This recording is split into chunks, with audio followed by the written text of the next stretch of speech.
Assalamualaikum warahmatullahi wabarakatuh. Saya Lutfia Yuliana, Stambo 083 2018 0104, kelas C1 Ekonomi Kelembagaan. Saya akan menjelaskan secara ringkas tentang pemikiran ekonomi. Sejarah pemikiran ekonomi kaum perintis sosialis. Ekonomi kaum perintis sosialis ditemukan dalam ajaran agama, kaidah hukum, etika, dan aturan-aturan moral. Pemikiran ekonomi kaum perintis sosialis pada masa Yunani kuno, menurut pandangan Pluto, memandang rendah terhadap para pekerja dan mereka yang mengejar kekayaan, sehingga dia menyadari bahwa produksi merupakan basis suatu negara, karena tak seorang pun dapat memenuhi kebutuhannya sendiri. Menurut Aristoteles, konsep pemikiran terbagi dua macam, nilai barang, yaitu nilai guna, dan nilai tukar. Menurutnya, kehadiran uang dan pinjam uang dengan bunga akan menjadikan uang tidak produktif. Menurut Xenophon, dalam pemikirannya di mana pertanian dipandang sebagai alat kesejahteraan ekonomi. Menurut Thomas Aquinas, dalam pemikirannya selalu menegakkan hukum Tuhan, jadi harus dilakukan dengan adil antara jual beli agar tidak terjadi bunga atau riba. Namun masalah jual beli yang adil masih menjadi perdebatan dalam ilmu ekonomi. Sejarah pemikiran ekonomi kaum merkantilis. Dalam sejarah ini di mana negara harus mewujudkan neraca perdagangan luar negeri yang menguntungkan, di mana adanya pembagian kerja di masyarakat sehingga mendorong perdagangan internasional. Kebijakan ini melindungi industri dalam negeri tetapi tetap menganjurkan persaingan, tapi tetap memiliki batasan-batasan dalam kegiatan perdagangan luar negeri.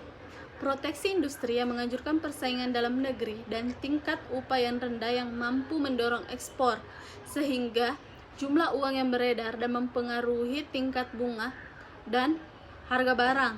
Peredaran logam mulia yang mempengaruhi tingkat harga dalam negeri. Kebijakan ekonomi ini bersifat makro agar proteksi industri dalam negeri dan menjaga perdagangan keuntungan. Adapun beberapa analisis pemikiran para kaum merkantilis, yaitu merkantilis yang dipelopori oleh Thomas More tahun 1571 sampai 1641, Jean Baptiste Colbert tahun 1619 sampai 1683 merupakan pemikiran ekonomi mulai zaman Renaissance sampai pertengahan abad ke-18. Mereka berpendapat bahwa kekayaan bisa bermanfaat bagi negara. Agar bisa kuat dan jaya, negara harus kaya, harus banyak memiliki banyak logam mulia. Charles de Avenel tahun 1965 sampai 1714 menyatakan bahwa kekayaan dalam bentuk uang hanyalah kekayaan mati.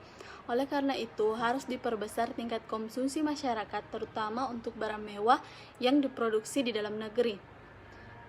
John Ruskin tahun 1632 sampai 1704 mengemukakan bahwa yang harus diperhatikan bukan hanya jumlah uang yang beredar, tetapi juga cepatnya uang beredar. Dalam hal ini, kecepatan berputar daripada uang tidaklah sama untuk semua subjek ekonomi.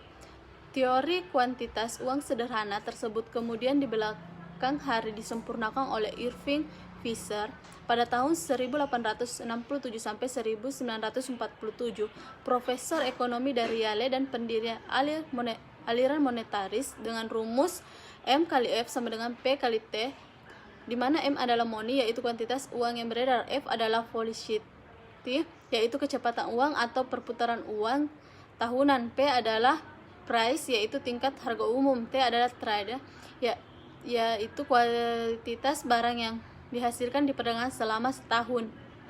Sejarah pemikiran ekonomi kaum fisiokrat. Secara umum, istilah ini dimengerti sebagai sebuah doktrin ekonomi yang tidak menginginkan adanya campur tangan pemerintah dalam perekonomian.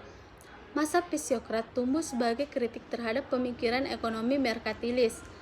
Tokoh pemikir yang paling terkenal pada mazhab ini adalah Francis Quesnay. Sumbangan pemikir yang terbesar dalam perkembangan ilmu ekonomi adalah hukum-hukum alamiah dan menjelaskan arus lingkaran ekonomi.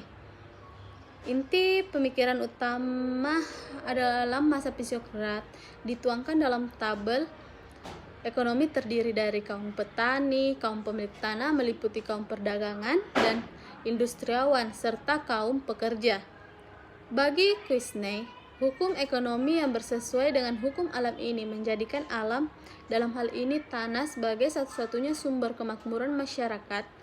Kuisne menganjurkan agar kebijakan-kebijakan yang diambil oleh pemerintah harus ditunjukkan terutama untuk meningkatkan taraf hidup para petani. Pemikiran ekonomi kaum fisiokrat yang menonjol dalam perkembangan ilmu ekonomi selain lingkaran arus ekonomi adalah teori nilai dan harga yang terbagi menjadi 3, yaitu harga dasar barang, harga penjualan, dan harga yang harus dibayar konsumen. Bertentangan dengan pendapat merkantilisme, para fisiokrasi yang diwakili Francis Kuisne dan A.R.J. Turgot mengutamakan arti dan pentingnya sektor pertanian. Kegiatan pertanian bahkan dianggap sebagai satu-satunya sektor produktif yang menghasilkan suatu surplus produksi serta neto untuk masyarakat. Kaum fisiokrat mengembangkan teori harmoni yang keserasian antara kepentingan individu dan kepentingan umum masyarakat. Perbedaan mazhab merkantilis dan fisiokrat. Merkantilis adalah sebagai perintis ilmu ekonomi. Kaum merkantilis menempatkan perdagangan luar negeri dalam pusat pandangan ekonominya. Kaum merkantilis menganggap sumber kekayaan negara adalah perdagangan luar negeri, mengutamakan kepentingan industri. Sedangkan dalam masa fisiokrat, kaum fisiokrat disebut sebagai pendasar ilmu ekonomi. Kaum fisiokrat menempatkan pertanian dalam pandangan ekonominya. Hanya pertanian yang dapat memberikan hasil yang produktif. Kaum fisiokrat menganggap bahwa kekayaan negara yang benar adalah sumber daya alam, mengutamakan kepentingan pertanian. Francis Kuisne selanjutnya membedakan konsep nilai dan harga yang cocok digunakan dalam sistem yang dipakainya. Sedangkan tentang harga dibedakan antara harga pokok barang dan harga yang harus dibayar konsumen. Harga pokok tergantung dari biaya-biaya yang dikeluarkan untuk menyiapkan barang itu untuk pasar, sedangkan harga penjualan kepada konsumen biasanya para pedagang berusaha memperoleh margin uang sebesar-besarnya.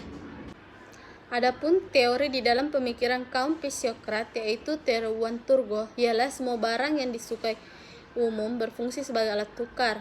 Kedua, teori fruktifikasi atau teori bunga adalah bunga timbul karena tanah dapat memberikan hasil kepada pemiliknya. Yang ketiga itu pajak tunggal. Menurut pendapat saya lebih setuju dengan pendapat Thomas Aquinas, yang dimana kita harus tetap mengingat Tuhan dalam hal jual beli. Kita harus tetap berperilaku adil dalam menentukan harga, karena jika ada bunga maka akan riba. Namun masalah ini tidak pernah akan selesai dalam ilmu ekonomi, karena dimana orang membutuhkan keuntungan dalam hal jual beli.